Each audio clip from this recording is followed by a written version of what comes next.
Morning and Evening by Charles Spurgeon. The morning of June 26th. Art thou become like unto us? Isaiah chapter 14 verse 10. What must be the apostate professor's doom when his naked soul appears before God? How will he bear that voice? Depart, ye cursed, thou hast rejected me, and I reject thee. Thou hast played the harlot, and departed from me. I also have banished thee forever from my presence, and will not have mercy upon thee. What will be this wretch's shame at the last great day, when, before assembled multitudes, the apostate shall be unmasked?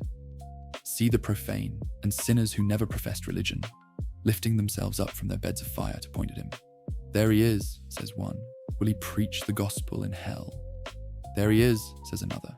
He rebuked me for cursing and was a hypocrite himself. Aha, says another. Here comes a psalm-singing Methodist-one who was always at his meeting. He is the man who boasted of his being sure of everlasting life. And here he is.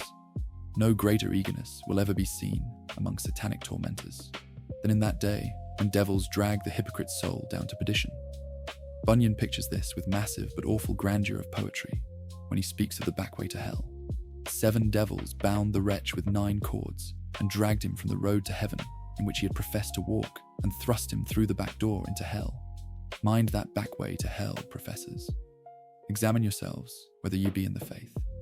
Look well to your state, see whether you be in Christ or not.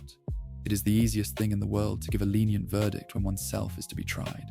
But oh, be just and true here. Be just to all, but be rigorous to yourself.